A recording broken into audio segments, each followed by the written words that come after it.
Γεια σας φίλοι μου! Καλώς ήρθατε στο κανάλι μου Cooking with Helen. Είμαστε πάλι σήμερα εδώ στη κουζίνα μου να φτιάξουμε άλλη μία συνταγή. Σήμερα θα κάνουμε μια πίτα. Όπως θα δείτε και στο τίτλο, είναι η πίτα της Ελένης. Έτσι την ονόμασα γιατί δεν την έχω πάρει από κάπου.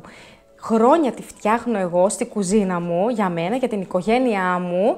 Έκανα πειράματα, εγώ δοκίμασα τα ζυμαράκια μου έτσι όπως θα ήθελα, τα έφερα έτσι όπως ήθελα στο μυαλό μου και τελικά έφτιαξα μια υπέροχη και εύκολη, γρήγορη πίτα που σκέφτηκα ότι θα μπορούσα να σας τη δώσω να τη φτιάξετε κι εσείς στο σπίτι σας. Η συγκεκριμένη πίτα είναι πολύ εύκολη, φτιάχνουμε φυσικά 2 παρασκευές, ένα ζυμαράκι και μία γέμιση. Είναι όμως εύκολη γιατί δεν θα χρησιμοποιήσουμε ούτε λεπτό πλάστη να ανοίξουμε το ζυμάρι, δεν θα περιμένουμε να φουσκώσει το ζυμάρι, δεν έχει δηλαδή ούτε κόπο ούτε αναμονή για να φτιάξουμε αυτή την πίτα. Έχω εδώ στο πάγκο μου τα υλικά για να φτιάξουμε το ζυμαράκι μας. Έχω εγώ ένα μεγάλο μπολ και θα ξεκινήσουμε τώρα τη συνταγή μας. Θα βάλουμε στο μπολ ένα αυγό. Θα το ανακατέψουμε έτσι να σπάσει λίγο. Θα βάλουμε 2 κουταλάκια του γλυκού ζάχαρη.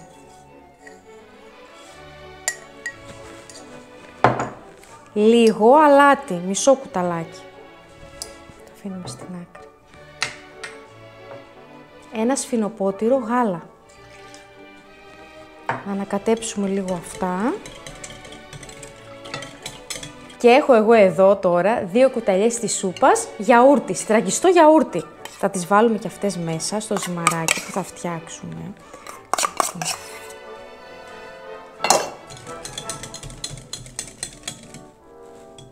Ωραία. Έχουμε ανακατέψει αυτά τα υλικά. Έχω δίπλα μου τώρα αλεύρι και χλιαρό νεράκι. Θέλουμε να φτιάξουμε ένα ζυμαράκι πάρα πολύ μαλακό, γιατί βάλαμε μέσα και το γιαουρτάκι μας, το οποίο να είναι εύπλαστο και να μην κολλάει στα χέρια μας.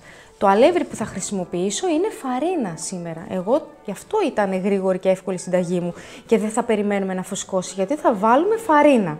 Στην αρχή θα ξεκινήσουμε με το αναδευτήρι μας, μετά θα βάλουμε τη μαρίζ και στο τέλος θα βάλουμε το χέρι μας για να φτιάξουμε το ζυμαράκι. Θα προσθέσουμε λίγο σπορέλαιο, όχι πάρα πολύ, μισό σφινοπότηρο. Θα ανακατέψουμε και εδώ.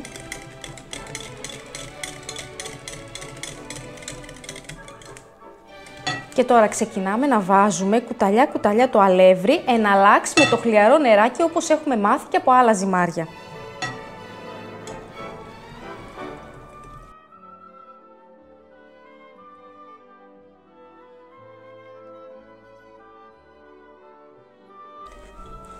Κοιτάξτε το ζυμαράκι μας, τι μαλακό που είναι, έχει ξεκολλήσει από τα χέρια μας. Είναι πάρα πολύ μαλακό και εύπλαστο γιατί έχει μέσα γιαούρτι και λάδι. Έχουμε ξανακάνει πιτάκια, τυροπιτάκια, περίπου με αυτή τη συνταγή, όχι την ίδια. Όλη τη συνταγή και τα υλικά και τη δοσολογία θα σας τα έχω γραμμένα κάτω από το βίντεο για να μην μπερδεύεστε, για να τα βρίσκετε εύκολα άμα θέλετε να το φτιάξετε. Τώρα, έτσι πως είναι, κατευθείαν θα φέρω την επιφάνεια εργασίας μου και πάνω εκεί πέρα θα ανοίξουμε τα πιτάκια μας. Έχω ετοιμάσει την επιφάνεια εργασίας μου, έχω τα υλικά που θα χρησιμοποιήσω και αφαιρώ το ζυμαράκι από τον μπολ μου. Έχουμε σε ένα μπολάκι λίγο αλεύρι που θα χρειαστούμε για να ανοίξουμε λίγο τα ζυμαράκια μας για να τα βάλουμε σε ένα πιατάκι. Λοιπόν, τώρα θα σας δείξω. Βάζουμε λίγο αλευράκι εδώ. Ζυμώνουμε λίγο ακόμα, έτσι να γίνει ένα μπαστούνάκι για να κόψουμε ζυμαράκια.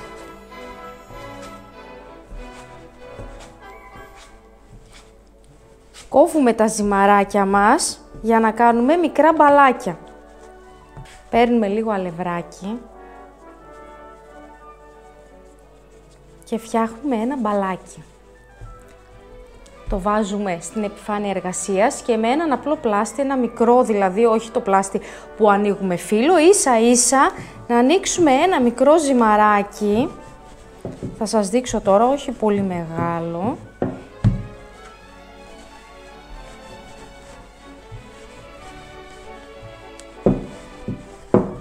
Ένα μικρό ζυμαράκι το οποίο θα το τινάξουμε από το αλεύρι, θα το βάλουμε στο πιατάκι και όπως κάναμε και στην χωριάτικη την πίτα μας, που ήταν φυσικά άλλο το ζυμάρι εκείνο, θα λείψουμε από πάνω σε ένα μπολ. Έχω βάλει λίγο βούτυρο, λίγο σπορέλαιο και λίγο ελαιόλαδο. Έχω κάνει ένα μείγμα για να μην είναι τελείως όλο με βούτυρο και είναι πιο βαρύ.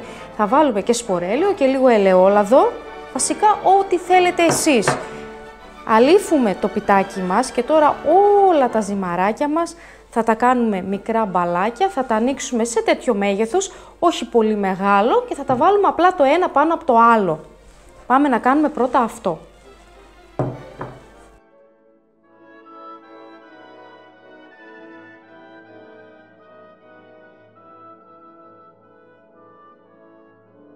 Κάναμε και το τελευταίο μας πιτάκι. Είναι 13 κομμάτια, 13 με 14 κομμάτια βγαίνουνε, ζυμαράκια. Αλείφουμε και το τελευταίο με το μείγμα μας που κάναμε από βούτυρο και λάδι.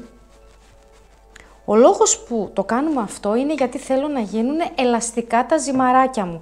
Θα καθαρίσω τώρα την επιφάνεια εργασίας από το αλεύρι για να συνεχίσουμε τη συνταγή μας. Καθάρισα την επιφάνεια εργασίας μου από το αλεύρι, γιατί δεν θέλουμε τώρα αυτή τη στιγμή αλεύρι.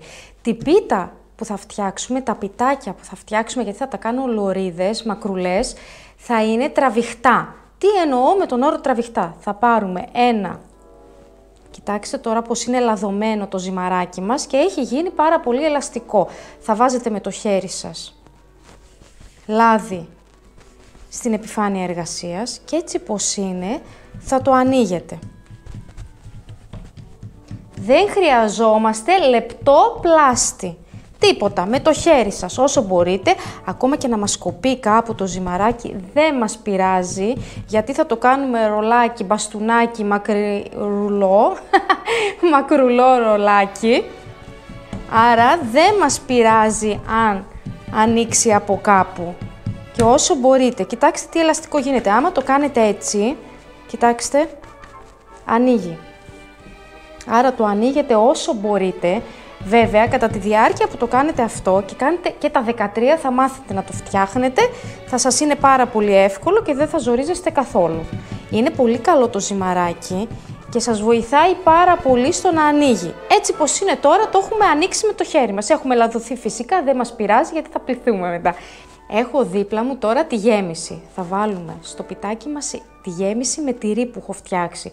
2 φέτες τυρί τριμμένο, με 2-3 κουταλιές της σούπας γιαούρτι στραγγιστό, πιπέρι, πάπρικα, ελάχιστο αλάτι αν το τυράκι σας δεν είναι τόσο αλμυρό. Θα το ανακατέψετε και θα φτιάξετε αυτή τη γέμιση. Λοιπόν, βάζουμε τώρα εδώ πέρα μια ποσότητα στην ακρούλα.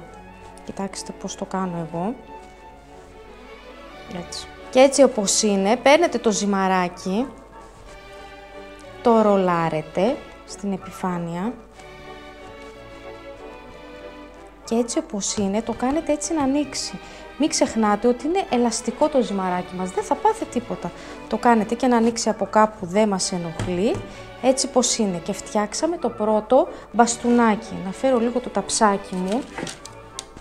Έτσι όπως είναι το μπαστούνάκι, θα το βάλετε εδώ στην ακρούλα. Έτσι. Κοιτάξτε. Θα κάνουμε και τα 13. 13 κομμάτια είναι όλο το ταψάκι. Το έχω δοκιμάσει πολλές φορές και θα γίνουν 13 μπαστούνάκια μακρουλά λωρίδες γεμιστές με τυράκι και γιαούρτι. Θα φτιάξουμε όλα κατά τον ίδιο τρόπο.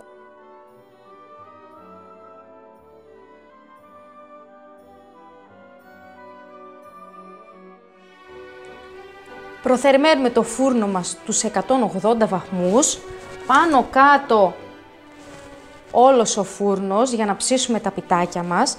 Προτού τα βάλουμε στο φούρνο θα τα αλείψουμε με το βούτυρο που περίσσεψε.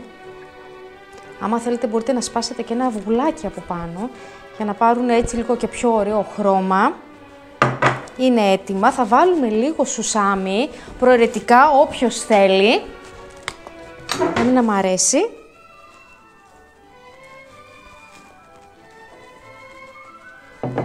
Είναι έτοιμα να μπουν στο φούρνο. Θα τα ψήσουμε για 35 με 40 λεπτάκια έως ότου φουσκώσουν, πάρουν ωραίο χρώμα. Θα τα βγάλουμε και θα είμαστε εδώ φυσικά για να τα δοκιμάσουμε. Πάμε να τα ψήσουμε. Έχει περάσει η ώρα και η πίτα της Ελένης, όπως την ονόμασα εγώ, είναι έτοιμη. Να σας τη δείξω. Νομίζω ότι δεν θα σχολιάσω πολύ, γιατί κοιτάξτε πώς έχει γίνει. Νομίζω είναι καταπληκτική. Όπως είδατε κι εσείς, πήρε πάρα πολύ ωραίο χρώμα από πάνω, έχει ξεροψηθεί και θα την ανοίξω τώρα, θα κόψω ένα κομματάκι. Από εδώ να σας δείξω.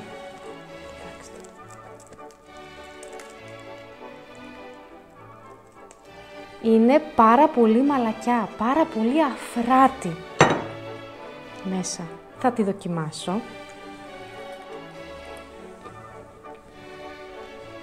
Και πάρα πολύ νόστιμη φυσικά. Αυτή η πίτα είναι εύκολη, γρήγορη. Μέσα σε μία ώρα κάνετε το δικό σας ζυμαράκι με τη γέμιση και ψήνετε και φτιάχνετε τη δικιά σας σπιτική πίτα. Δεν θέλει αναμονή, δεν θέλει πλάστη, γι' αυτό την ονόμασα και τραβηχτή, γιατί με το χέρι μας την ανοίγουμε, την κάνουμε ρολάκι και την ψήνουμε. Είναι μια εναλλακτική εκδοχή, μια πιο εύκολη εκδοχή βασικά της σπιτικής χωριάτικης πίτας. Εύχομαι να την φτιάξετε. Όσοι τη φτιάξετε να μου πείτε και εντυπώσεις. Αυτή ήταν η σημερινή συνταγή μου. Περιμένω τα σχόλιά σας στα βίντεο από κάτω, να μου γράφετε τα σχόλια για να τα βλέπω και να σας απαντάω. Απαντάω σε όλα τα σχόλια.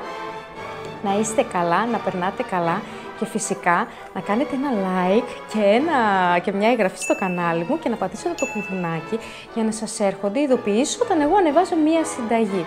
Γεια σας φίλοι μου, τα λέμε την άλλη εβδομάδα σε μια καινούρια συνταγή. Γεια σας!